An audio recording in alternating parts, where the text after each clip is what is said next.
Listo.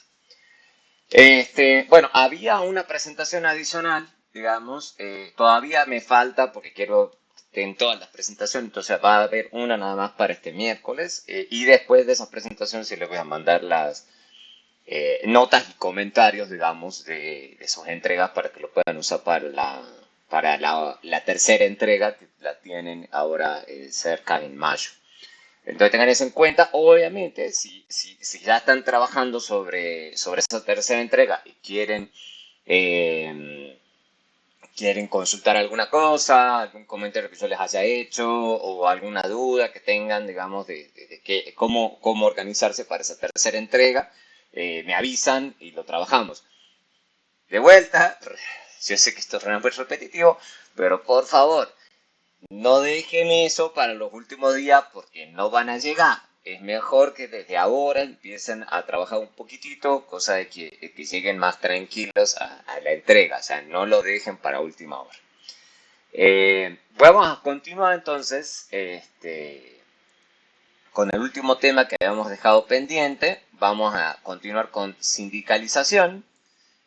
Hay un buen paper que tengo en mente que cubramos, pero ya lo tengo leído y lo conozco bien. El tema es armar, digamos, la exposición de ese paper. Cuando lo tenga eso organizado, lo vemos. Por ahora voy a concentrarme en lo que tengo ya construido. Ya vamos a hablar de este paper de un colega mío de Argentina que está bastante bueno.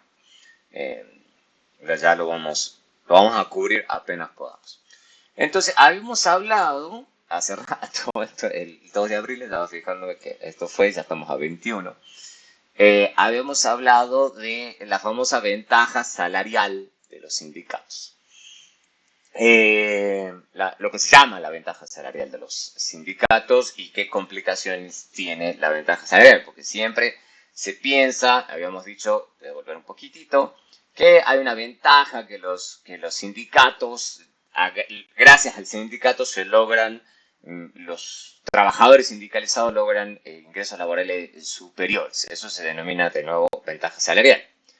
Obviamente lo que habíamos dicho era que a veces era difícil pensar eso teóricamente, al menos en un mercado competitivo, porque básicamente se debería quebrar la firma que está contratando trabajadores con mayores costos, digamos, no tiene mucho sentido, al menos en un mercado súper competitivo, porque básicamente esos mayores costos se tienen que traducir en mayores precios y como las otras tienen costos más bajos, entonces básicamente terminan eliminando en el mercado de la competencia a las firmas que trabajan trabajadores sindicalizados.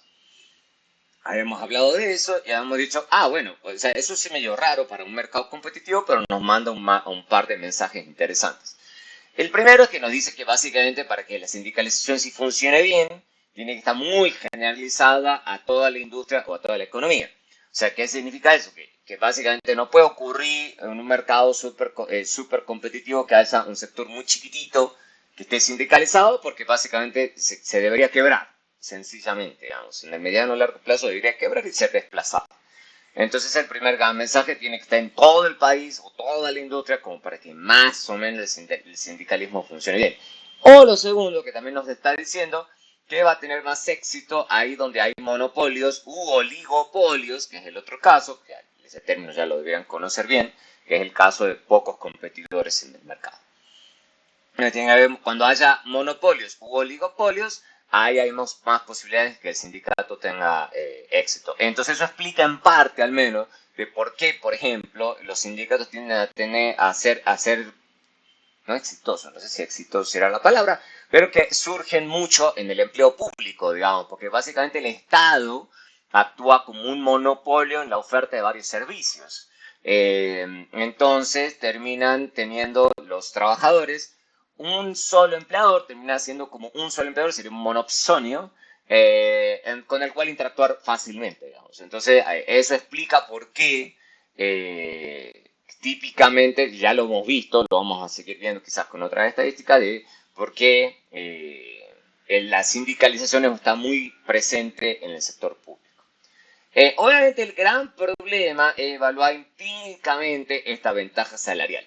Y eso lo van a ver en esta clase y en todas las otras clases de economía que vayan a tener, que básicamente el problema es que se lo podamos atribuir a esa diferencia entre estos dos grupos, entre el grupo sindicalizado y no sindicalizado, y que podamos decir que es exclusivamente el tema del sindicato, por un montón de razones.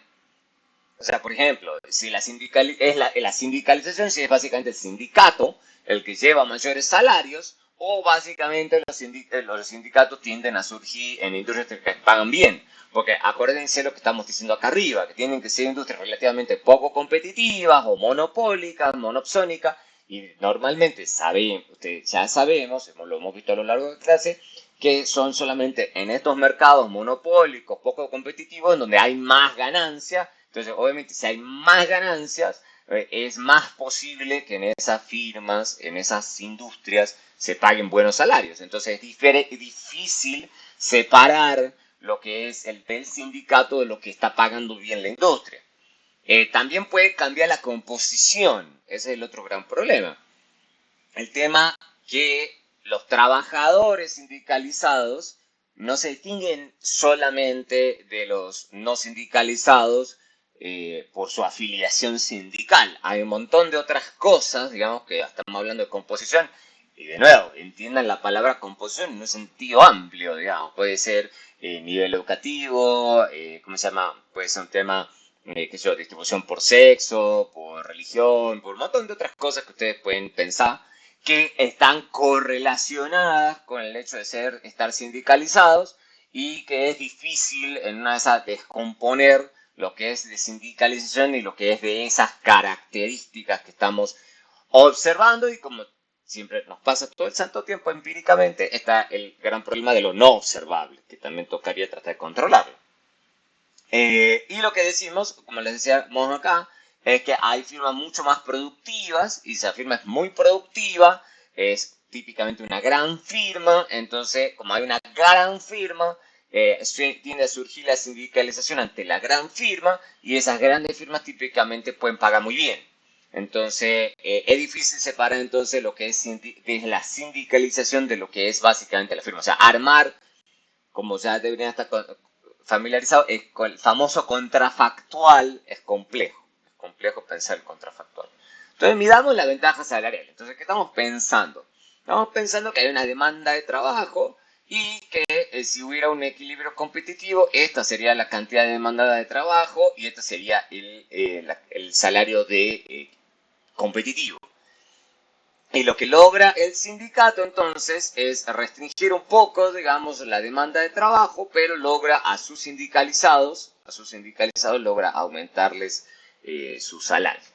Entonces, esa es lo que estamos tratando de lograr medir, o por lo menos tenemos de la teoría nos dice eso, que esta diferencia salarial es la que podemos atribuírsela exclusivamente al sindicato. Obviamente el problema es empíricamente. Empíricamente tenemos el problema del contrafactual. Tenemos que controlar por todos los factores relevantes, eso ya lo han visto en econometría, que es el tema de tratar de ponerle controles a estas cosas, obviamente como siempre relevantes. O sea, hay gente que enreda mucho la cosa, y sí hay que controlar por cosas, pero no se puede controlar por todo. Tiene que ser por cosas relevantes, ¿ok? Para que podamos distinguir que esta diferencia se deba exclusivamente al sindicato. ¿Por qué? Porque además de todo lo que estamos diciendo, es posible que los salarios de los sindicalizados afecten de los no sindicalizados. O sea, esta diferencia, o sea, como que esta distorsión, porque al final del día no deja de ser una distorsión que está introduciendo el sindicato, afecta obviamente a todos los mercados laborales, no solamente al de los trabajadores sindicalizados. Entonces, eso es importante tenerlo en cuenta. Entonces, ¿cuáles son los mecanismos que se piensan? Recuerden que esta palabra mecanismo, si alguien está perdido con la palabra mecanismo, me avisa y hablamos de qué es los mecanismos, pues se vaya entendiendo qué es la palabra mecanismo. Es la razón última por la que uno cree que están pasando las cosas que uno ve en los datos. Entonces hay una cosa, por ejemplo, que se considera que es efecto derrame. Efecto derrame. O sea, básicamente hay un desplazamiento, digamos, de los trabajadores que quedan desplazados acá.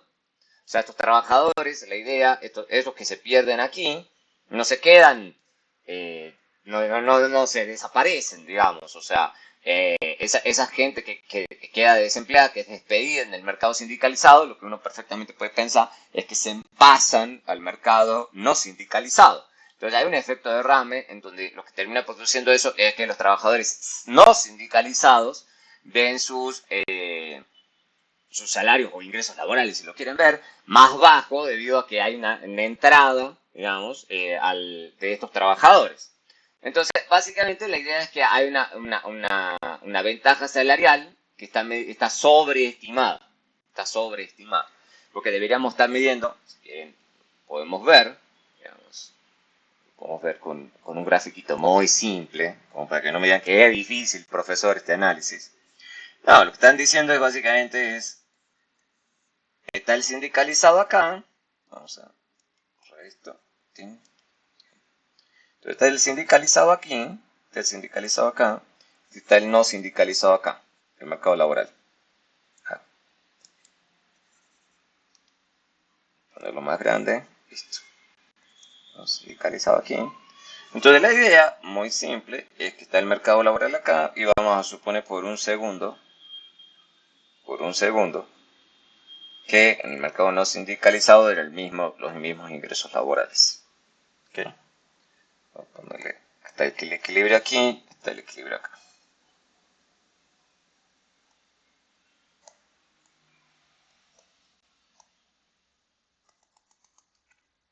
Entonces, la idea es que debido al sindicato, acá los salarios de los sindicalizados suben. Entonces, esta debería ser la medición de la ventaja salarial. Esta diferencia. En cambio, digamos, la idea de esto que acabo de mencionar es que esta gente que deja de trabajar acá, bueno, no esta gente que está acá, es la gente que está acá abajo. O sea, que acá, esa gente no se queda esperando a que le salga trabajo, sino que esta gente está aquí. Esta gente se va para este mercado laboral. Entonces terminan aumentando la oferta de trabajo en el mercado no sindicalizado y se termina encontrando un nuevo equilibrio que está aquí. Entonces en vez de la medición de ser esta que acabo de poner en celeste aquí, en vez de ser esta,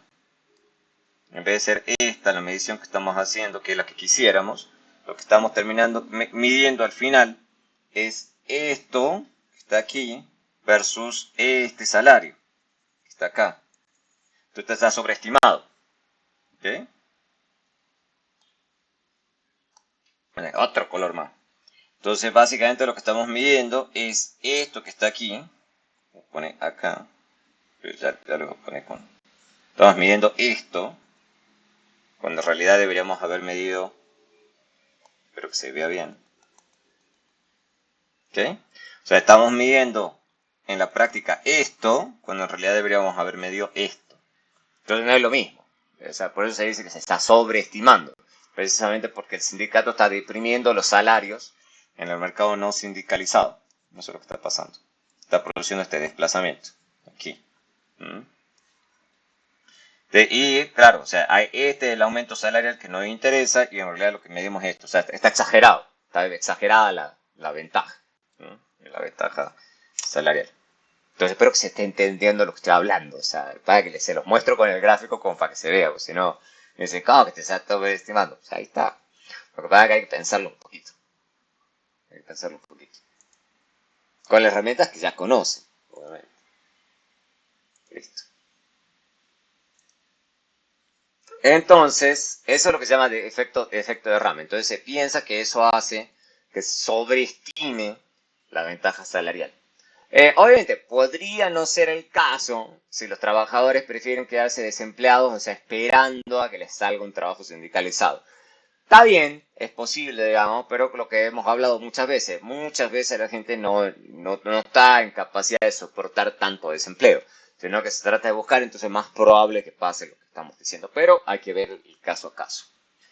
De cuenta de lo que se llama el efecto amenaza. O sea, Porque también se puede pensar que esos trabajadores no sindicalizados van a demandar, debido a este efecto que acabo de poner en el gráfico, van a demandar más salario porque dicen, no, si usted no quiere que yo me sindicalice, que yo me organice como trabajador, usted me tiene que pagar más. Eso es lo que se piensa. Eh, entonces eso hace que la ventaja salarial medida en la práctica se subestima.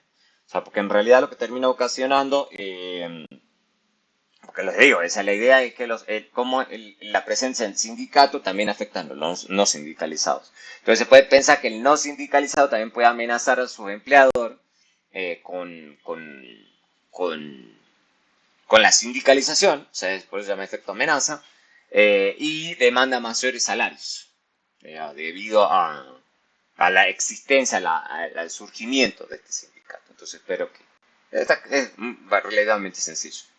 Después, lo otro que habíamos hablado también está el tema del efecto en los productos. Habíamos dicho que los sindicatos, como están aumentando los salarios, están aumentando el precio del trabajo que se usa para el producto. Entonces, obviamente, el empleador, muchas veces, digamos, a menos que obviamente lo que habíamos hablado en la otra clase, digamos, que era, a menos que la fracción del costo del producto sea muy bajo en términos de trabajo, entonces típicamente eso se va a ver reflejado en aumento del precio del producto. Eso es completamente razonable de pensar. Pero entonces ahora estamos pensando en términos de equilibrio general. Si el precio del producto sube, o sea, se vuelve más caro, digamos, supongamos el producto A, entonces eso puede perfectamente aumentar la demanda del otro producto que no usa mano de obra sindicalizada. Entonces eso puede aumentar la demanda de trabajo no sindicalizado. Entonces, por eso les digo que siempre tienen que pensar en términos de equilibrio parcial y equilibrio general. Por eso se enseña la micro y se enseña la macro. ¿Mm? Y después está el tema del efecto trabajador superior. ¿Okay? Ese es otro efecto que también se piensa. Como las firmas que contratan trabajadores sindicalizados pagan mejor, entonces, ¿qué hace la firma? Que tiene también sentido. Dice, bueno, como yo tengo que pagar más, o sea, mis salarios son muy atractivos, ellos se pueden dar el lujo de tratar de elegir mejores trabajadores, dado que pagan mejor. Dado que pagan mejor, y estamos suponiendo que los trabajadores no son homogéneos, sino que hay trabajadores más productivos que otros, entonces con ese salario superior es capaz la firma de atraer a trabajadores más productivos. Claro, pero entonces ahí es difícil separar lo que es el trabajo superior de lo que es la sindicalización, ¿ok? Porque puede ser que sea un tema de productividad. Se puede ser un tema de productividad, que básicamente la firma está contratando mejores trabajadores, que además están sindicalizados, pero son mejores trabajadores. Entonces es difícil separar una cosa de la otra. Es difícil separar una cosa de la otra en la práctica. O sea, uno puede pensar todo esto que estamos diciendo en la teoría, pero separar todos estos efectos en la práctica es complejo, bien complejo. ¿Qué pasa en Colombia? Eso es lo que les quería mostrar. Estos son cálculos míos. No vayan a decir, ¿dónde consigo esta serie? No, esto es con la GIH. Con la GIH uno puede armar este tipo de cosas. Entonces lo que estamos mostrando acá es el de los no sindicalizados. Si ven que el trabajo, el ingreso laboral por hora, así está armado con pesos constantes, entonces tampoco me digan que, hey, la inflación que se ve perfectamente que en general los trabajadores, los no sindicalizados, que recordemos que los no sindicalizados son mucho más en Colombia que los no sindicalizados, están por acá y son relativamente estables y ya están claramente por debajo de los ingresos laborales no sindicalizados, ¿no? Recordemos eso. Significativamente por abajo. Entonces, fíjense, acá por el 2007, hace tiempo, estaba cerca de los 14.000 el ingreso de los sindicalizados, mientras que el de los no sindicalizados apenas si superaba a unos 5.000 pesos. Entonces era bastante. Y esa diferencia se ha sostenido a lo largo del tiempo entre los sindicalizados versus los no sindicalizados. De nuevo, lo que estamos viendo aquí, y a eso quería llegar, es claramente una diferencia salarial entre un grupo y el otro, pero no podemos decir que esta diferencia que se está viendo en la práctica se deba exclusivamente a la presencia del sindicato. Eso es lo más importante. importante. Habría que ajustar por un montón de otras cosas para tratar de ver de esta diferencia cuánto se puede atribuir exclusivamente a la cuestión sindical. Pero esto como para que vayan viendo que sí hay claramente en Colombia y seguramente en muchos otros países una diferencia significativa entre los ingresos que obtienen los sindicalizados versus los que obtienen los no sindicalizados. La pregunta, obviamente, cuando uno ve este tipo de cosas, dado la formación teórica que uno tiene, es, bueno, ¿por qué no se vuelve todo el mundo sindicalizado? Bueno, habría que estudiar el por qué. ¿Por qué la gente, en general, no opta por la sindicalización de forma tan sencilla en la práctica, dada las... Si esto efectivamente fuese la ventaja salarial que uno vería, digamos, fíjense que es una diferencia grande. Básicamente nos está diciendo que el hecho de estar en el sindicato aumenta esto es el aumento salarial, esto es lo que le da ventaja, entre comillas, si lo quisiera ver así, de 150%, o sea, o 100%, o sea, gana uno el doble al menos, eso es lo que nos está diciendo eso, gracias al sindicato, quizá gracias al sindicato, hay un montón de otras razones, como decimos. Pero en promedio, los sindicalizados, su ventaja está bastante por arriba respecto a los no sindicalizados. Se ha bajado un poco, si uno ve bien el gráfico, habría que investigar el por qué que ha estado pasando, que ha subido en ciertas épocas y en otras épocas ha bajado. Obviamente esto es post pandemia, entonces puede ser que... Y se ve claramente acá que la pandemia sí generó un ruido gigante entre los no sindicalizados. Sería interesante investigar el por qué. O sea, como siempre les digo, tema hay mucho. Y obviamente lo otro está en el beneficio no salarial, que es otra gran crítica de quererlo medir únicamente por este lado. Lo que cualquier persona les dice a ustedes es, bueno, no, pero es que no es solamente que los sindicatos peleen por más salario, pelean por un montón de otras cosas. Entre esas cosas, por ejemplo, por el tema pensional, digamos. O sea, entonces, típicamente la gente sindicalizada tiende a cotizar mucho más a pensiones que la gente no sindicalizada, que es completamente razonable.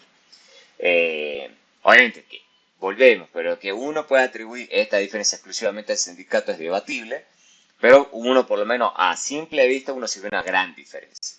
También tenemos el tema de las primas. Los sindicatos también suelen pedir muchas primas, precisamente para que se agreguen al ingreso por hora. Las primas son unos pagos extra que se les da al trabajador a lo largo del año. Fíjense que mientras que los sindicales, solamente el 9% de los sindicalizados recibe algún tipo de prima, el 51% de los sindicalizados sí la recibe. O sea, eso es bastante. O sea, una diferencia gigante. Esos son los beneficios por los que pelean los sindicatos. También está, obviamente, el tema cesantías. Fíjense, las cesantías casi la totalidad, se va acercando al 90 y demás por ciento de los sindicalizados que tienen el mecanismo de cesantía, mientras que solo el 59% de los no sindicalizados tiene ese beneficio. Y por último está el tema vacaciones, que lógicamente también es otro de los grandes beneficios laborales por los cuales los sindicatos pelean. Y fíjense, el 83% de los sindicalizados tiene vacaciones versus el 55% de los no sindicalizados. Si alguien tiene la duda, creo que estos son números 2024. O sea, estos son números bastante nuevos. La próxima vez les pongo en el título acá. Pero creo que son todos estos números 2024, si no me equivoco. Estos son cálculos míos.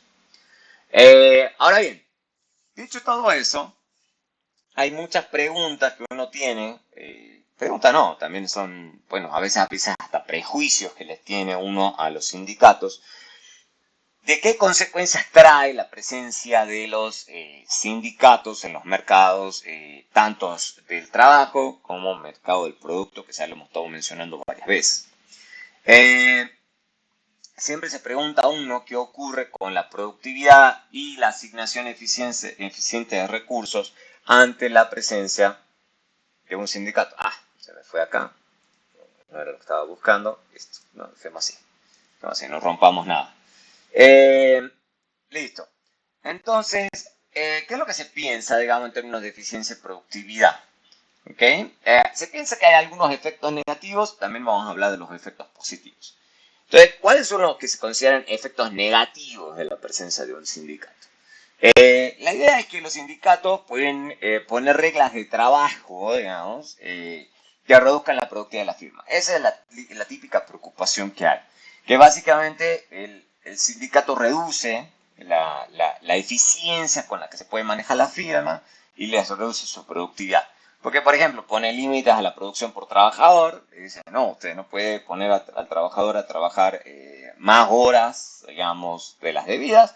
Usted tiene que negociar con nosotros sobre cuántas horas, cuánto va a ser la jornada, por ejemplo, laboral del trabajador sindicalizado. También a veces generan hasta resistencia a la implementación de nuevas tecnologías, especialmente aquellas que ahorran trabajo. O sea, típicamente a los sindicatos no les gusta que la firma innove en algo que sienten que los va a perjudicar como trabajadores. Y eso es un problema. Eso es un problema, digamos, y también se considera que, o sea, y eso básicamente atrasa a la firma, digamos, y ese es el gran problema. Uno lo puede ver en términos dinámicos también. Si uno no puede implementar una nueva tecnología, mientras que otras firmas no condicionadas por el sindicato, claramente la firma que tiene trabajadores sindicalizados se atrasa y la firma que tiene trabajadores no sindicalizados, o sea, supuestamente esa resistencia no debería existir, le gana básicamente por la implementación de esa nueva tecnología, la desplaza y termina haciéndola quebrar. Ese tipo de preocupaciones son permanentes. También puede haber trabajo innecesario, eso pasa muchas veces en la práctica, especialmente en el sector público, que se contratan un montón de trabajadores aun cuando sus trabajadores no se necesiten. ¿Mm? Bueno, además de los sindicatos, hay otras razones por las que quizás el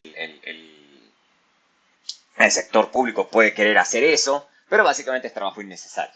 Trabajo innecesario. Contratar trabajadores que en realidad no deberían estar contratados. Como contratación también excesiva, ¿no? Se puede estar contratando un montón de trabajadores que en realidad no se necesitan. O, bueno, perdón, es que una cosa es los trabajadores y otra cosa es el trabajo. Es que también pueden poner el sindicalizado, puede querer que lo pongan a hacer cosas que en realidad no, no trabajador, que no se necesita.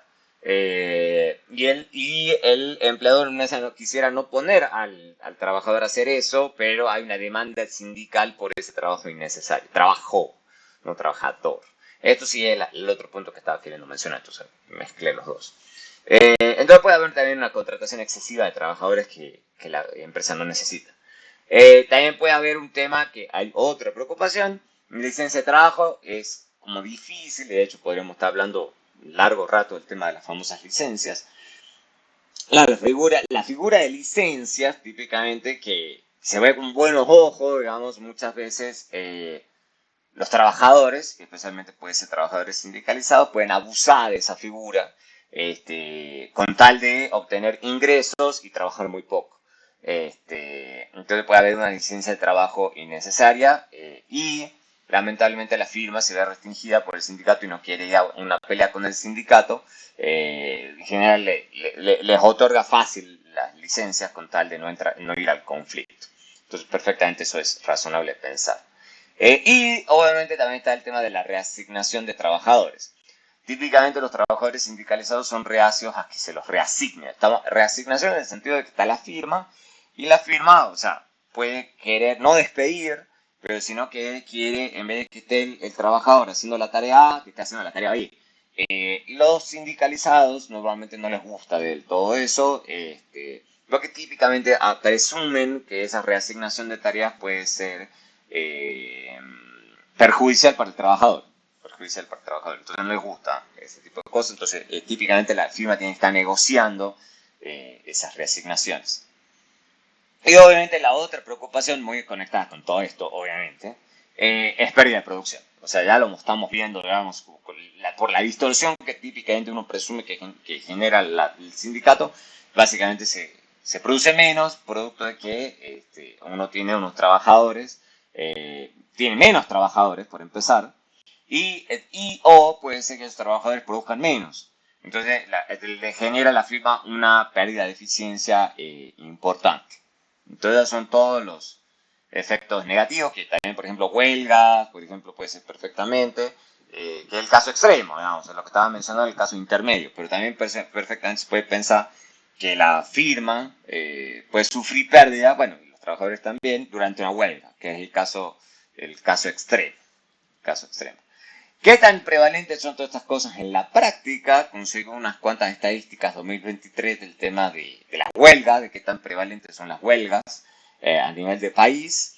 Es interesante que el grueso de los países parece no sufrir demasiado. No tengo una estadística grande de esto. Yo creo que esto es OCDE, creo que es. No es OCDE, porque acá está Argentina. Esto digamos, es que 20, no sé qué conjunto de países es este. Pero fíjense que en general vemos que muchos de los países no sufren demasiado de esto. Los que sí sufren son los que están acá a la derecha. Y el de Argentina a mí no me sorprende. Argentina es un país altamente sindicalizado, digamos, entonces obviamente se pierden muchos días no trabajados producto de las huelgas sindicales. El que me sorprendió mucho es el caso de Canadá. Yo no tenía esto en mente, la verdad, no me imaginé que Canadá estaba tan sindicalizado. Así como también Chile. Chile también es un país muy...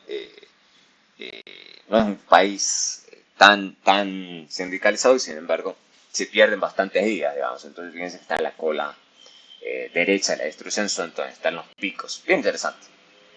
Bien interesante. Entonces vemos que en general en el grueso de los países no parece ser algo significativo esto del costo de las huelgas, pero hay algunos países en específico que pueden ser de caso de estudio de por qué. Porque hay otros países, no los veo acá. Sí, acá están. Noruega y Finlandia, digamos que son típicos países altamente sindicalizados, que algo se pierde, pero no es demasiado. Eso te está indicando que se pierde, pero que ellos negocian rápido, mientras que acá se pierde, pero porque parece que no se logra negociar en buenos términos, seguramente con los sindicatos. Entonces, esto es bien interesante, digamos, para estudiar lo que valen son las pérdidas que se tienen debido a la presencia de un sindicato. Entonces, básicamente lo que tenemos, como se ve teóricamente, esto que es parecido al grafiquito que yo les mostré, que tenemos un sector sindicalizado, un sector no sindicalizado, y que básicamente la sindicalización lleva a este punto acá, y en el sector no sindicalizado hay una depresión que se va para acá. Ya lo hemos visto, solamente que este gráfico está un pelín más limpio. Y la idea es que hay una pérdida. Hay una pérdida porque básicamente esto es lo que se deja de producir, que es toda el área. Y esta es el área, lo que se pasa a producir gracias por producto de la extorsión. Entonces, toda esta área es como la producción extra, digamos, o el beneficio extra en el mercado no sindicalizado versus el mercado no sindicalizado. Se netea. Se netea, entonces está el aumento sindicalizado, entonces esto que tenemos acá va a ser la pérdida. Entonces los trabajadores se desplazan del sector 1 al sector 2, se reduce el salario y tenemos el valor del producto marginal dado por el salario. Eso ya lo sabíamos, lo hemos visto un millón de veces. Entonces está el producto marginal, el producto marginal del trabajo, esto es por Q, simplemente para mantenerme con la notación del libro. Pero bueno, o sea, para mí es L, o sea, no sé por qué le ponen Q. Porque Q es cantidad. Entonces, esta es la pérdida, todo esto es la pérdida de producción en el sector 1, toda el área, mientras que esto es la ganancia en producción en el sector 2. Y el área es la pérdida neta de producción, o sea, la pérdida de producción que se tiene en la economía en general, no es solamente en el mercado 1 o en el mercado 2, es lo que se pierde debido a la introducción a la aparición del sindicato. Entonces, esta es la explicación como de manual de la pérdida de producción neta que se tiene en el mercado debido a la introducción de un sindicato. Obviamente, también hay que pensar que puede haber desempleo, porque acá estamos suponiendo, por ejemplo, en este grafiquito muy sencillo, estamos suponiendo que los trabajadores tienen perfecta movilidad y se mueven de un lado al otro y listo. Pero se puede pensar perfectamente que haya ya no trabajadores, o que eran ex trabajadores que se quedan en el desempleo, porque llega el sindicato, se suben los salarios, pero de los sindicados, queda un grupo sin conseguir esos beneficios, se queda esperando a ver si surge un trabajo sindicalizado. También está el problema de los países en desarrollo, como ya hemos hablado a lo largo de la clase, que es la informalidad. Se puede pensar perfectamente que el sector 2 no sindicalizado es un sector informal y que básicamente lo que termina generando esto es sí beneficio para el sector formal sindicalizado, mientras que los que quedan en la informalidad no sindicalizada se ven perjudicados, o sea, porque básicamente hay una reducción en los ingresos laborales. Obviamente aumenta los costos de búsqueda de empleo, porque claro, hace muy difícil, digamos, que se consiga este tipo de empleo. Acá en una de esas se consigue más fácil, pero acá es lo que uno quisiera. Y no va a pasar, no es que no va a pasar, lo que pasa es que toca que se libere algún puesto de estos en el mercado sindicalizado. Y uno nunca sabe cuánto se demore en lograr eso en la práctica. También está el otro miedo de negativo, que puede haber falta de inversión en el sector 1, claro, porque lo que termina generando, digamos, de nuevo, estamos suponiendo que estamos en un mercado muy competitivo y las ganancias son pocas, o casi nulas, se puede pensar incluso. Entonces, si hay la introducción de un sindicato, el sindicato le reduce las ganancias a la empresa entonces no tiene excedentes para invertir. Para invertir estamos hablando en un sentido amplio, mejores tecnologías o más firmas o lo que ustedes lo pueden pensar en un sentido amplio, digamos. Entonces no tiene excedentes para poder hacer inversiones en el sector 1, ¿okay? Debido a que ahora tienen que dedicarse a pagar mucho más a los trabajadores. Pero también está el miedo que haya menos inversión en los sectores sindicalizados debido a que se hay que pagar los salarios de los sindicalizados, los salarios superiores de los trabajadores sindicalizados. En Estados Unidos, que son los estudios que tengo por ahora, como le digo, tengo un buen estudio de un colega mío que hace un cálculo, digamos, para Estados Unidos indica que todos sus costos son relativamente bajos. Tenemos este paper muy bueno de mi amigo en Argentina que sí muestra que en realidad son unos costos muy altos, muy altos. Ya le vamos a ver, ya se los voy a armar a ese paper, lo tengo ya leído y tengo que presentárselos. Muy interesante. Obviamente, como en todo esto, digamos, siempre hay una versión negativa, que es la que acabo de estar hablando, y hay otra versión que es más positiva, más optimista respecto al rol que cumplen los sindicatos en los mercados laborales. Entonces, son cosas que no hay que subestimar. Que son los efectos positivos. Si no hubiese efectos positivos, si no hubiese ganadores en toda esa ecuación, básicamente entonces los sindicatos no existirían. Tiene que haber algún efecto positivo. Entonces, ¿cuáles se considera que son efectos positivos de un sindicato? Se puede pensar a la inversa, que en vez de reducir la inversión, en una de esas la logran aumentar. ¿Por qué? Porque la firma lo que puede decidir, al contrario de lo que dije recién, pues digo que se puede ver de un lado, se puede ver del otro, dice no, o sea, dice, bueno, yo puedo, dado que tengo contratada mano de obra sindicalizada, yo puedo tratar de buscar tecnologías que sean intensivas en capital. Entonces, puede ser que estoy buscando tecnologías intensivas en capital, esas tecnologías intensivas en capital también pueden en una de esas introducir tecnologías que incrementen la productividad de trabajadores y así de la empresa. O sea, la idea es que quizás, no lo sabemos, a priori hay que investigarlo empíricamente, puede ser que la empresa en realidad haga mejores inversiones precisamente porque como tiene que pagar mayores costos laborales, entonces una diga, bueno, entonces yo voy a invertir en más tecnologías y esas nuevas tecnologías les sirvan a los trabajadores que ya tienen que tener sindicalizados, ¿no? Puede ser, es otra posibilidad, digamos, es como una forma de verlo al revés, digamos, de decir, no, en una de esas, lleva a la firma a invertir más en tecnología que menos, pero habría que verlo empíricamente. Obviamente está el tema de la voz colectiva. Yo creo que voz colectiva es probablemente el efecto más claro, difícil de medir seguramente, pero es más claro, digamos, de por qué la gente quiere sindicalizarse, creo yo. Esto es una opinión ya más personal. O sea, básicamente lo que los sindicatos pueden incrementar la productividad, dado que le dan una voz precisamente a los trabajadores, al descontento del trabajador. Entonces eso sí le puede servir a la firma. Eso sí le puede servir a la firma. Porque tiene una o sea, porque, a ver, estamos hablando una cosa de lo que dice la matemática y otra cosa de lo que ocurre en la práctica.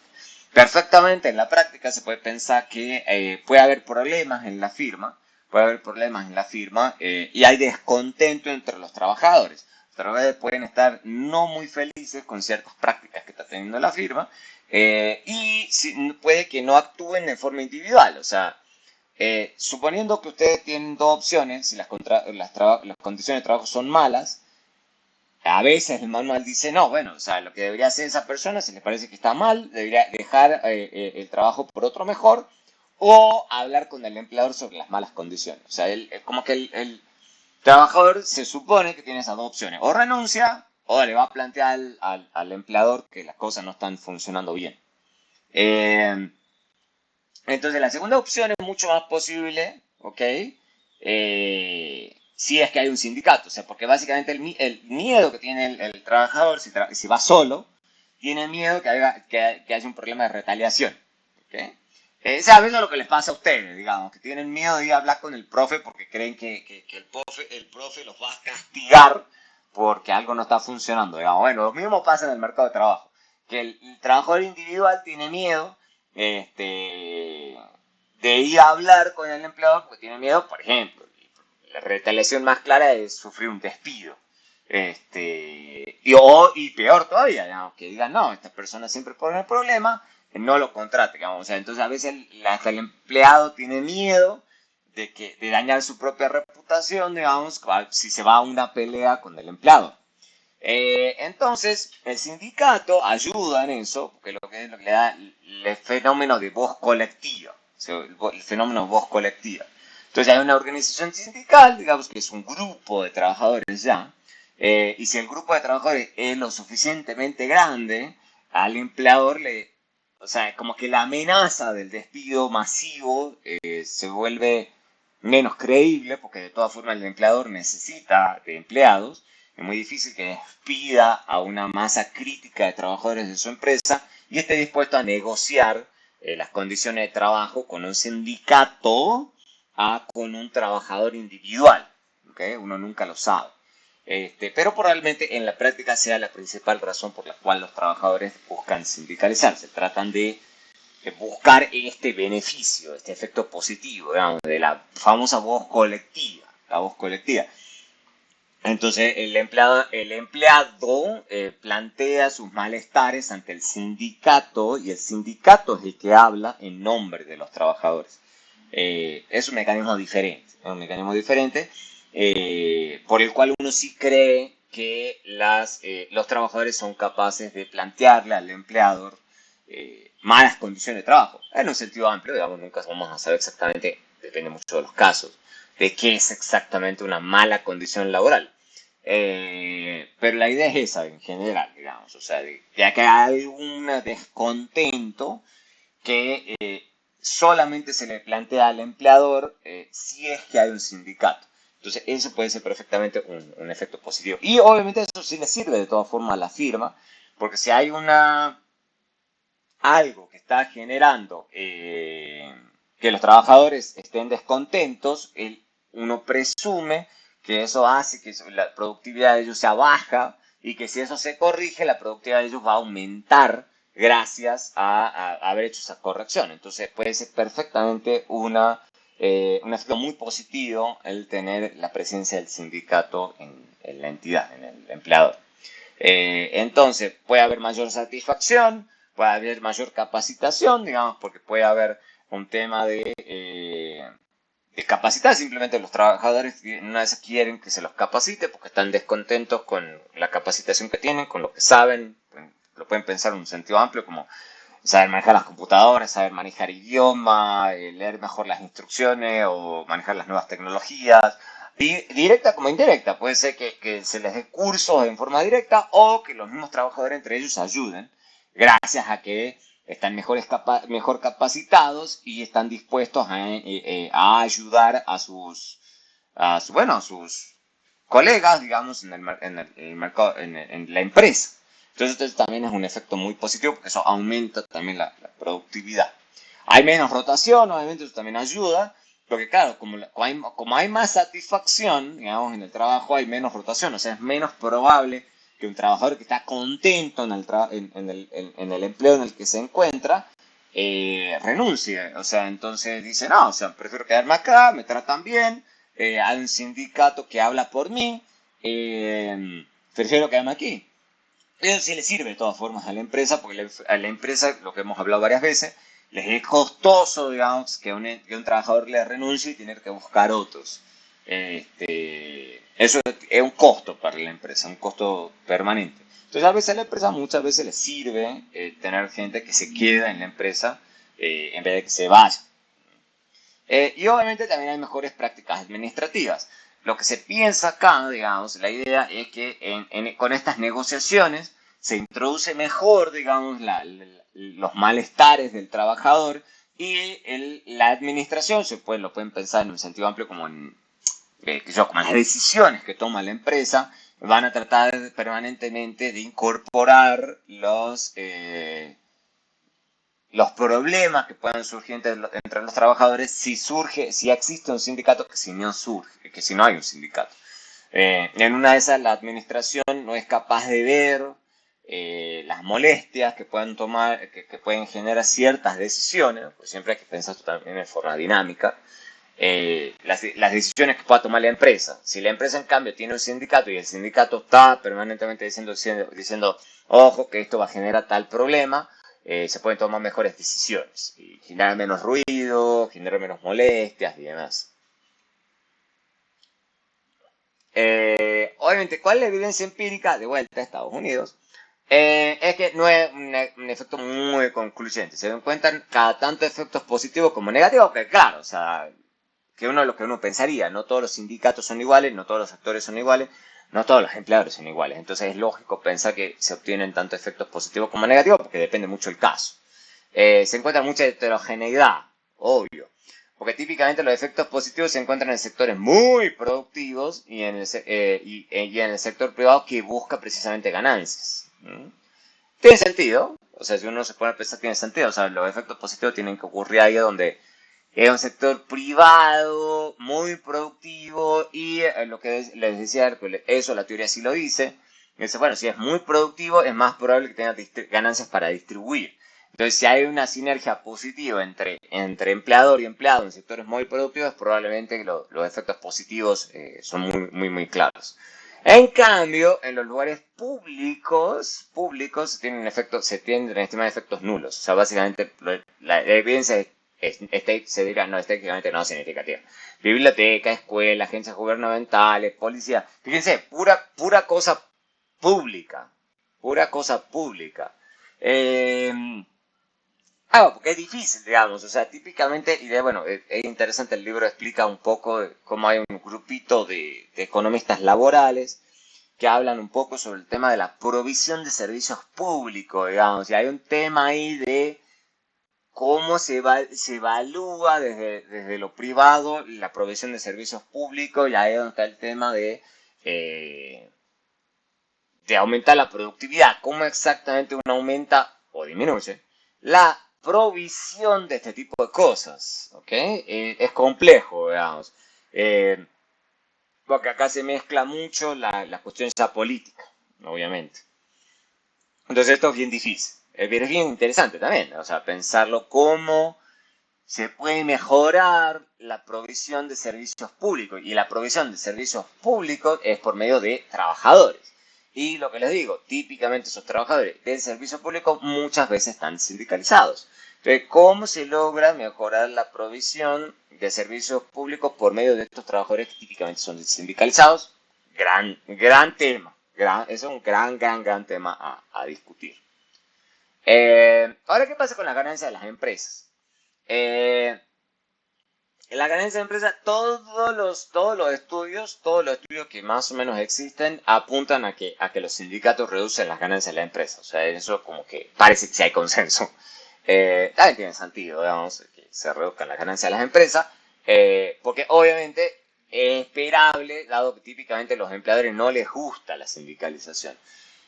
La teoría no lo dice, también dice la práctica. O sea, si no todas las empresas están sindicalizadas, digamos, si el sindicato fuera una figura muy amigable con el empleador, creo que los empleadores no tendrían, o sea, todas las empresas estarían sindicalizadas, digamos, o sea, si es que el empleador lo vería con buenos ojos, y los buenos ojos en el sentido de ganancias, estamos hablando en ese sentido, que al final lo que a muchos empleadores les interesa, obtener ganancias.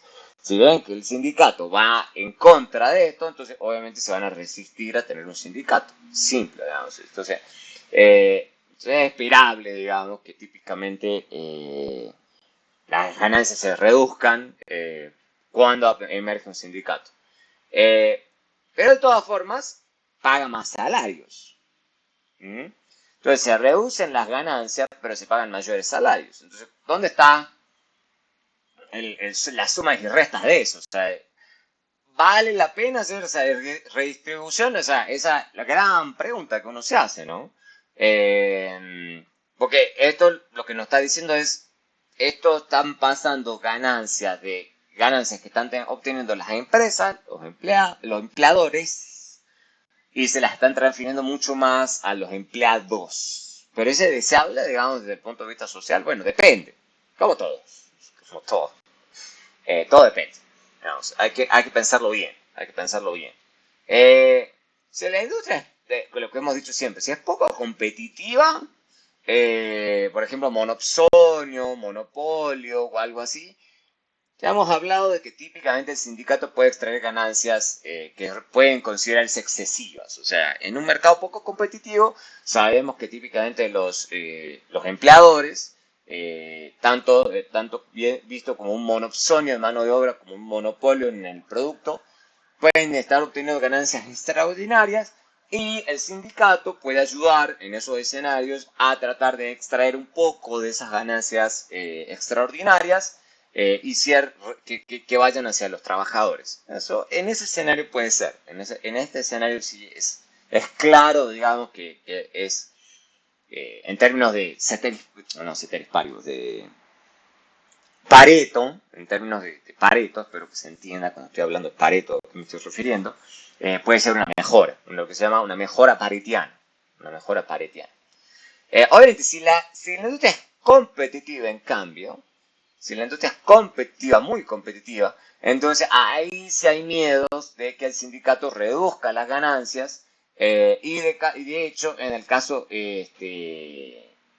extremo, se restringen las inversiones y se puede incluso llevar al cierre de la industria. ¿Mm?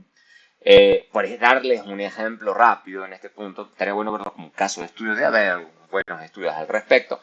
El caso emblemático de esto, por ejemplo, es el caso de Detroit. Detroit era una ciudad muy dedicada a la construcción de vehículos, pero que lo que terminó pasando, digamos, estaba altamente sindicalizada, y cuando empezaron a llegar mejoras tecnológicas muy grandes, los sindicatos se resistieron a eso durante mucho tiempo, y lo que terminaron haciendo muchas marcas es directamente diciendo, ok, entonces no vamos a poner las plantas en Detroit. O sea, las plantas nuevas, las plantas con nuevas tecnologías.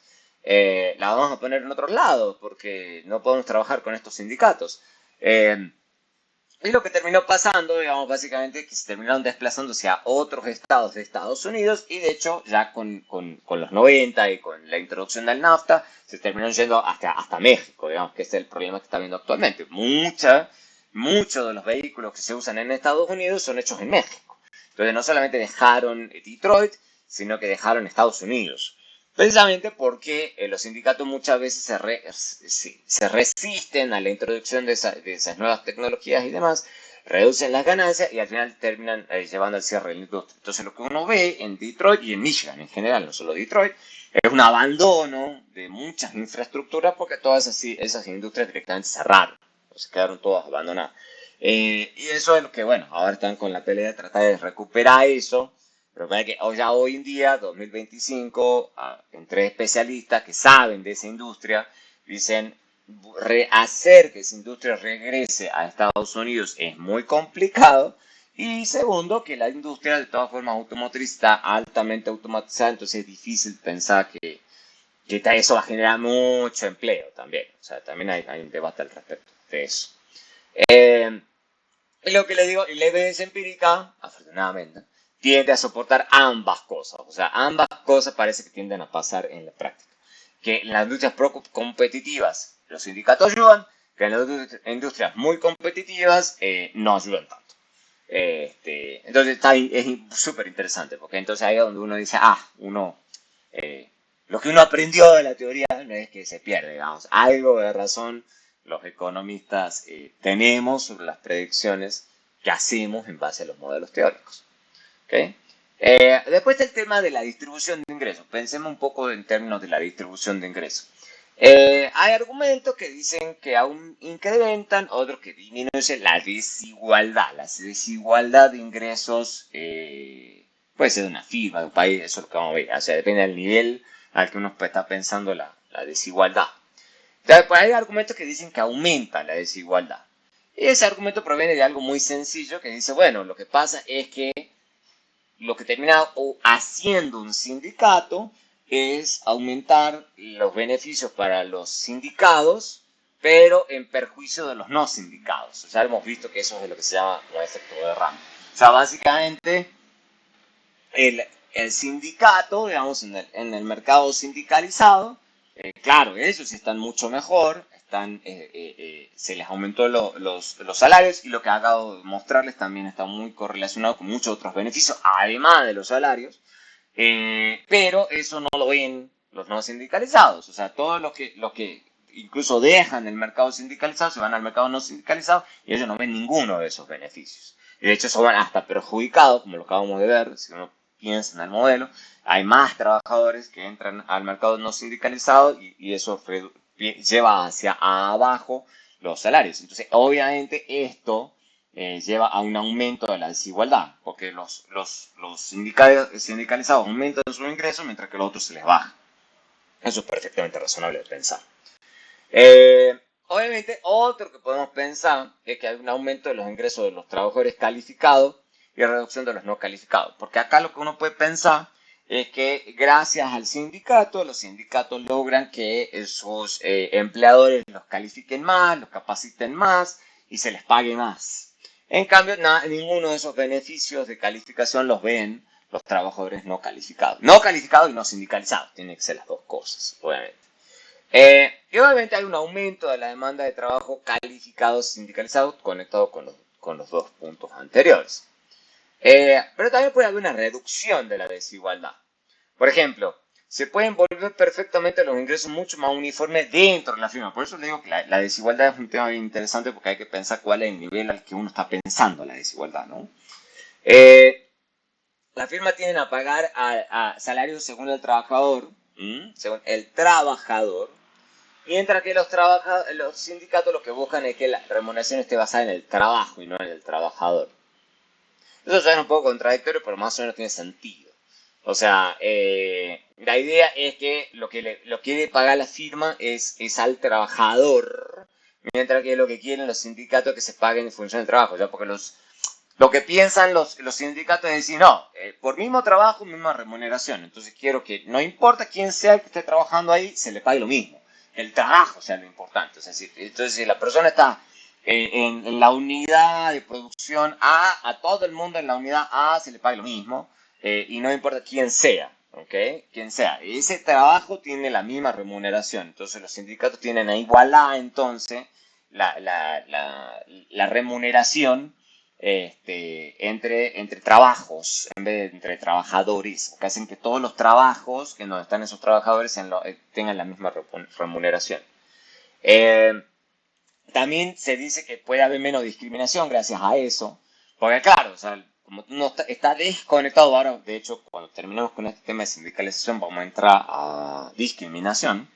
Dado que el empleador puede pagar al trabajador y no al trabajo, entonces puede quizás, no está seguro, que de caso a caso, de que hay una suerte de discriminación. Entonces, y ustedes pueden pensar de vuelta, discriminación en un sentido amplio. Puede ser que se les pague más a hombres que a mujeres, que se le pague más a personas blancas que a personas afroamericanas, que se le pague más, pues yo, en base a un montón de cosas, puede ser que es pariente de también, o qué sé yo, cualquier cosa que hace que la persona se le pague más simplemente porque es un trabajador diferente a los otros y no porque sea más o menos productivo. Entonces, se supone que en teoría los sindicatos debieron reducir ese efecto, dado que ellos buscan que se pague en función del trabajo y no en función del trabajador.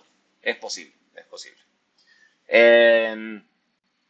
Entonces eso puede terminar reduciendo la desigualdad al interior de las empresas. Pueden hacer haciendo que básicamente en vez de que haya una dispersión gigante del salario, haya una, o que haya, no es que no haya desigualdad, pero que esté mucho más, sea mucho menor, que se les pague más a los de menos y menos a los demás. Entonces eso termina comprimiendo la desigualdad al interior de las empresas. No estamos hablando fuera de las empresas, no la empresa respecto de otra, sino dentro de las empresas, que la distribución de ingresos laborales sea menos desigual que si no existe ese sindicato. Es bien interesante pensarlo así. Y obviamente también pueden lograr en el extremo salarios mucho más uniformes entre firmas. Porque básicamente lo que pueden hacer los sindicatos, ya estamos pensando en sindicatos muy grandes, muy poderosos, que negocien con varias firmas al mismo tiempo. Entonces lo que pueden decir, no, nosotros queremos que a todos los sindicados, no importa la firma en la que estén empleados, se les pague lo mismo. ¿Okay? Entonces eso genera más salarios uniformes. Eh, Probablemente estamos suponiendo sindicatos, obviamente, muy poderosos. Típicamente los que son sindicatos muy poderosos en muchos países son los sindicatos de transporte, por ejemplo, los sindicatos de camioneros. Y claro, como ellos negocian con un montón de firmas que dependen de ellos, entonces lo que están obligadas las firmas es a pagarle a los camioneros, o a lo que pueden pensar camiones, trenes, o sea, el transporte que ustedes quieran, a todos se les pague lo mismo. ¿Okay? Independientemente de, dónde están, de cuál sea la firma que lo estás empleando. Entonces ese es un buen ejemplo de los camioneros. O sea, son empleados por un montón de firmas, no son empleados solamente por una, son empleados por un montón. Eh, También pueden tratar de buscar una diferente, o sea, que haya menos diferencia en salario según el nivel educativo. Porque de vuelta están enfocándose en el trabajo y no en el trabajador esos. Entonces, ellos pueden pedir que a los trabajadores que están menos calificados se les pague mejor. ¿Mm? De hecho, esa es la razón por la cual también surgen muchos sindicatos. Los sindicatos muchas veces no surgen entre la gente muy calificada, sino entre la gente menos calificada. Porque, claro, ellos son los que más tienen que ganar con estas cosas, porque ellos generan presiones a que se les pague mejor, a pesar de tener menos calificación. Entonces, obviamente eso reduce ese factor de desigualdad que puede ocurrir, en donde los que están muy educados ganan mucho más que los menos educados. Entonces, también es otro factor por el cual pueden reducir la desigualdad. Lo que se encuentra para Estados Unidos es una reducción de la desigualdad de ingresos, gracias a la presencia de los sindicatos. De hecho, se puede ver al revés.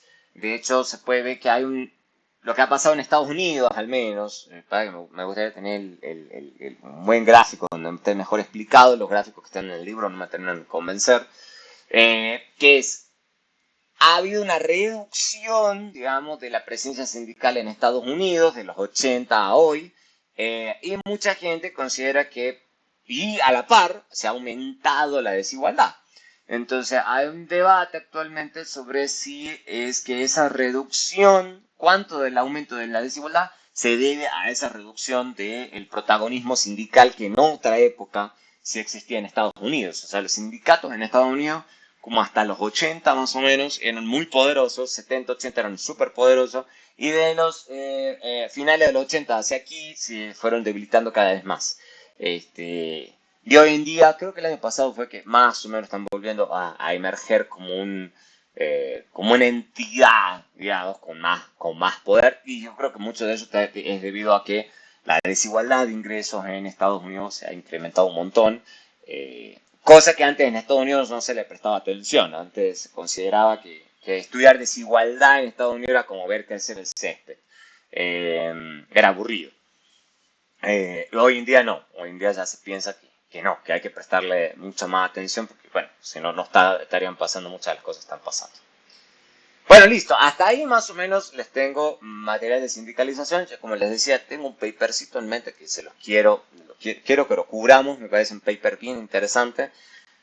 Ya lo voy a armar bien, quiero que lo charlemos bien y además tiene una econometría ahí que no es tan complicada, es diferencia en diferencia, pero es una diferencia en diferencia bastante amigable. Entonces creo que lo pueden entender perfectamente qué es lo que se está haciendo en el estudio. Tenemos tiempo todavía, entonces voy a hacer la introducción nomás por hoy. Me parece que estamos bien, digamos, de tiempos. ¿Dónde está el- la otra, la otra presentación? Lista, está. Discriminación. Este otro gran tema, que yo sé que a mucha gente que se mete en economía laboral le parece bien interesante, que es la famosa discriminación, entonces también lo vamos a tocar. También lo vamos a tocar, y de hecho yo ya lo venía hablando, este, con ustedes en diferentes puntos que hemos estado tocando hasta hoy. Entonces veamos el caso de la discriminación. Hay muchos tipos de discriminación. Voy a tratar de acotar un poco la discusión porque lo que es discriminación es un tema gigante.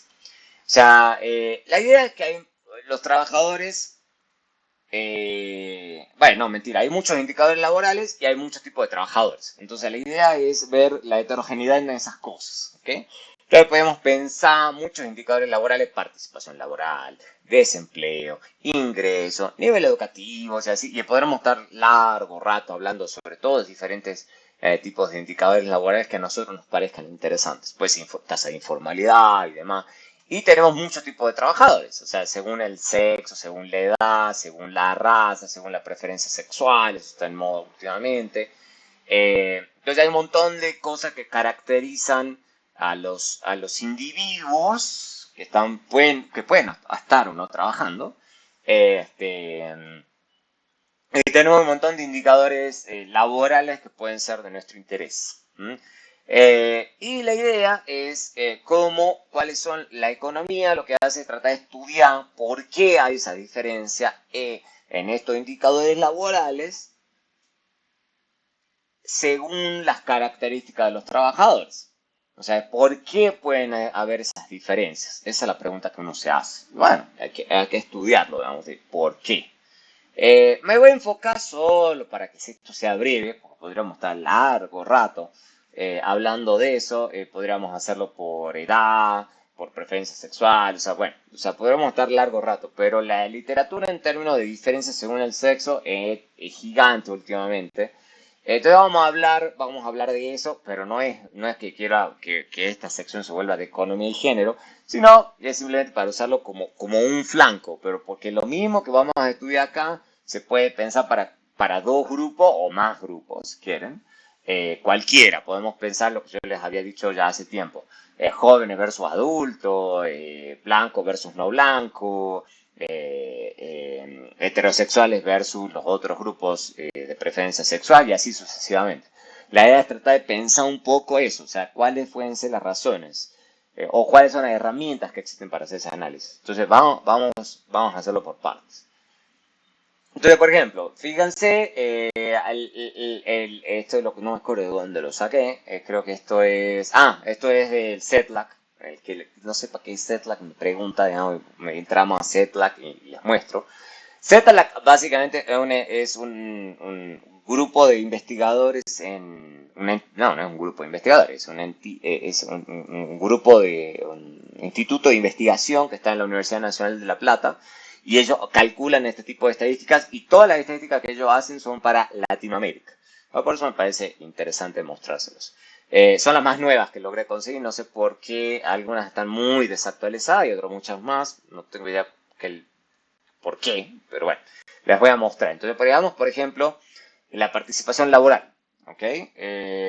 La tasa global de participación según el sexo, ¿ok? Entonces, veamos, por ejemplo, es súper interesante esto, que hay lugares donde por ejemplo, Guatemala, y esto es un poquito viejo, no se puede estar tan desactualizado como les decía recién, la tasa global de participación de los hombres es casi del 100, o sea, prácticamente todos los trabajadores hombres trabajan ahí, mientras que básicamente la mitad de las mujeres trabajan ahí. Entonces es súper interesante porque si uno divide, o sea, lo que estoy haciendo acá es dividirlo, entonces si esto me da 100, ¿ok? Si me daría 100 o incluso por arriba de 100, significa que la tasa global de participación de las mujeres, si es 100, es que es igual a la de los hombres. Eso es lo que estoy poniendo aquí.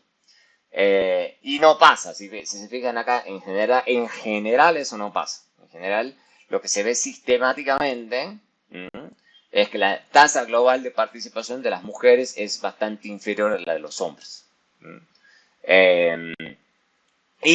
Pero eso es bastante heterogéneo incluso al interior de la región. ¿Ok?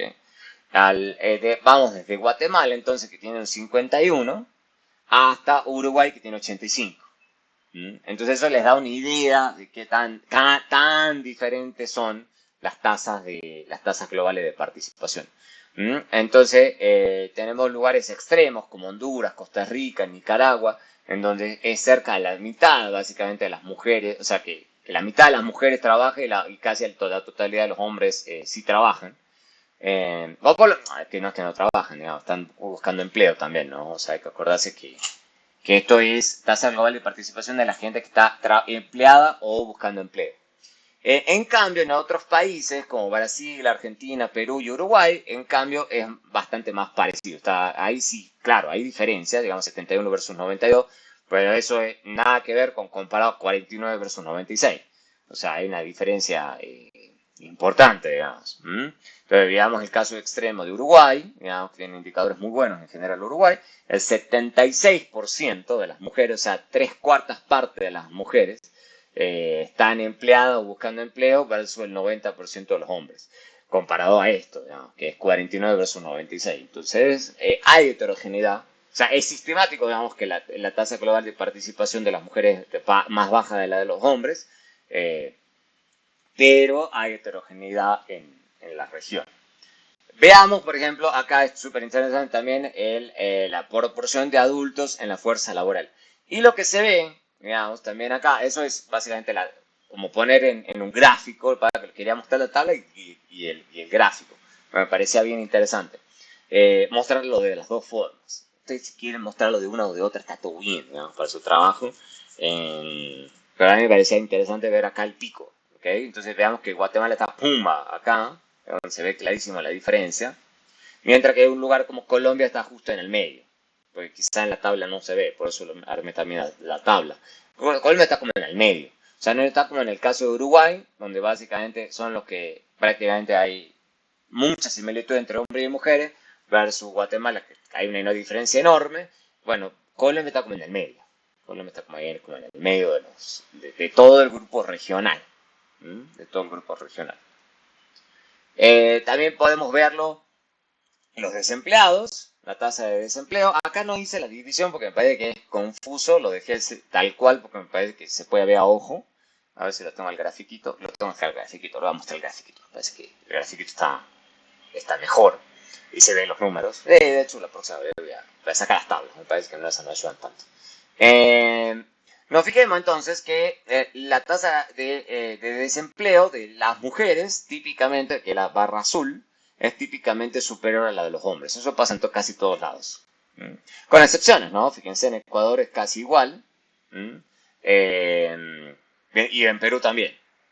Entonces no es necesariamente cierto que siempre sea superior la de las mujeres que la de los hombres. No, eso no es necesariamente cierto. Entonces veo que hay un grupo donde es bastante parecido y baja. ¿Okay? Eso también es interesante, ¿no? De pensar que en los lugares donde la tasa de desempleo es alta hay más diferencias, mientras que cuando la tasa de desempleo es baja las diferencias son mucho menores. ¿Por qué pasa eso? Buena pregunta, habría que investigar.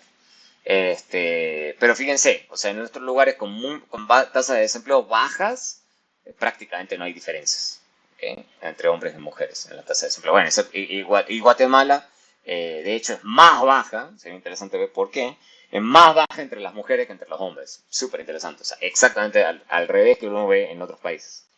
Veamos el caso de Colombia, que está acá, está un poquito más oscuro. Vemos que sí, efectivamente está un poquito más alta, 7.4 versus 6.8. Lo que quería mostrar, claro, en la tabla lo que se ve es para qué año es. No lo puedo mostrar en la otra tabla. Esto para Colombia es 2022. 2022. Entonces se ve una diferencia en Colombia, pero esas diferencias son gigantes en otros lugares. En lugares como Bolivia, la tasa de desempleo entre las mujeres es el 16% versus 7.1%, o sea, es enorme. Y hablar en Brasil, por ejemplo, que Brasil es un país gigantesco, la tasa de desempleo entre las mujeres es el 18.5%, es altísimo, aunque la de los hombres también es alta. Entonces es súper interesante ver ese tipo de diferencia y además estudiar el por qué. ¿Por qué hay tanta, pero por qué es tan alta? Porque esto me parece gigante, esta tasa de 2 dígitos. Y fíjense que, a ver, como les decía recién, a medida que es más alto, más diferencias hay. Estudiar todos esos temas es bien interesante. Bien, bien interesante. Veamos, por ejemplo, también del tema de la remuneración por hora. Claro, porque acá para tratar de sacarnos un poco la unidad de medida, se divide la hora de trabajo de las mujeres versus las horas de trabajo de los hombres. O sea, básicamente esto es, si nos da 100, es que es exactamente igual. Y fíjense que es interesante que a pesar de que uno ve estas diferencias en las tasas globales de participación, en términos de remuneración por hora, no parece que las diferencias sean tan altas, digamos. O sea, fíjense que acá en el grueso de los países está por arriba del 90%. ¿Okay? Es súper interesante eso. O sea, hay alguna diferencia, pero no son las diferencias gigantes en términos de remuneración por hora. Y de hecho, en varios países, incluido Colombia, es un poquito más alto entre las mujeres y de hecho en Honduras es mucho más alto entre mujeres respecto a los hombres. Entonces es súper interesante, digamos. Entonces básicamente lo que les está diciendo el mensaje general de lo que nos dicen esas estadísticas es que si hay mucha diferencia quizá en la participación, pero cuando las mujeres logran obtener un trabajo, en general o les va muy parecido en hora, de nuevo, en horas, en remuneración por hora, respecto a los hombres, y hay lugares en donde incluso están mejor que los hombres, pero son las que consiguen trabajo. ¿Okay? Entonces lo que me está diciendo es, hay ciertos lugares donde las mujeres tienen mucha dificultad para conseguir trabajo, pero una vez que lo consiguen, en algunos lugares les va incluso un poco mejor que a los hombres. Súper interesante. Es súper interesante ver esto.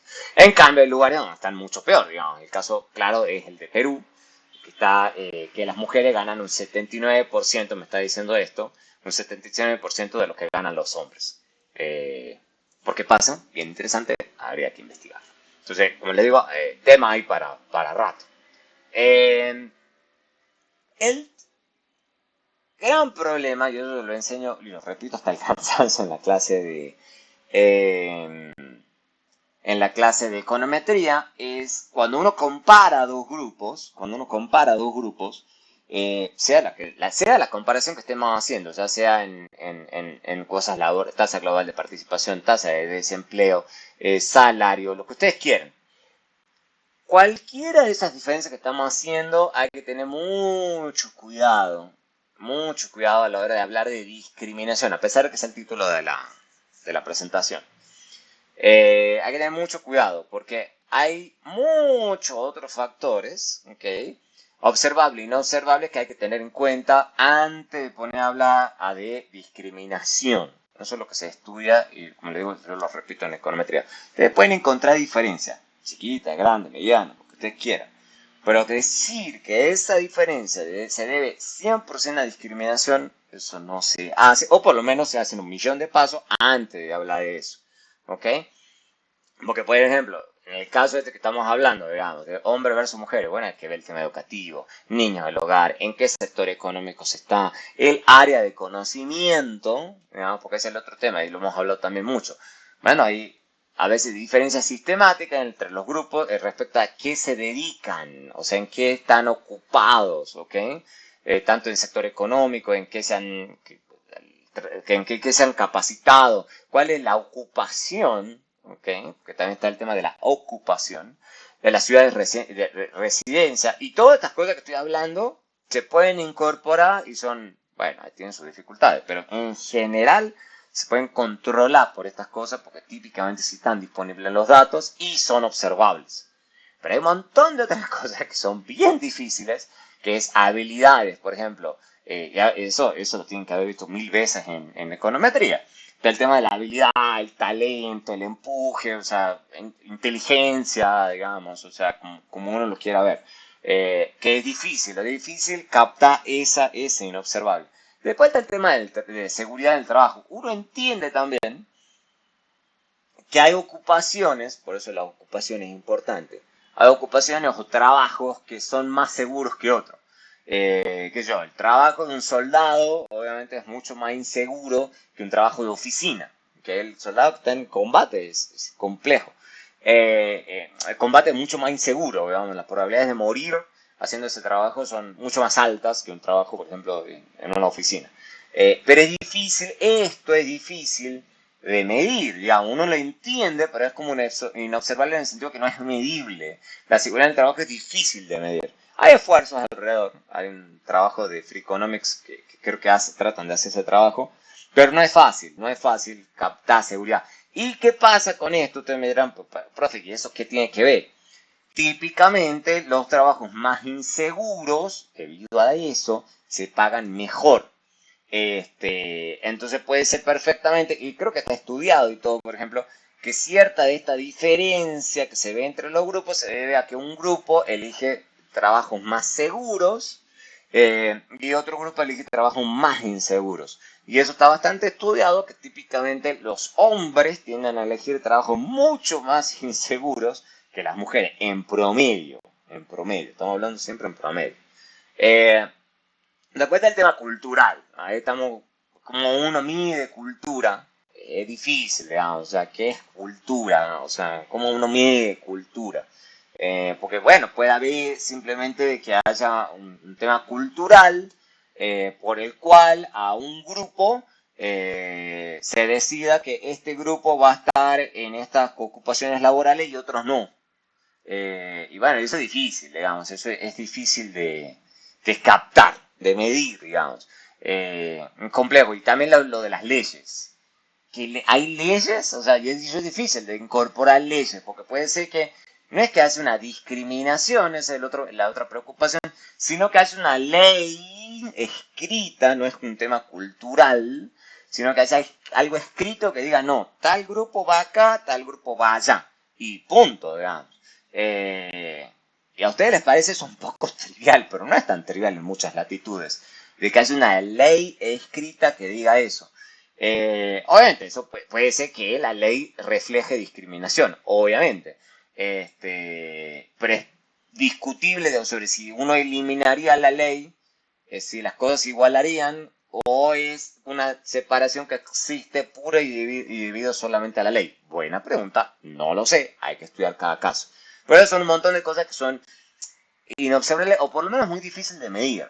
¿Okay? Como les digo, seguridad, hay alguna forma de medir seguridad, pero no es fácil, no es fácil. Y son cosas que son difíciles.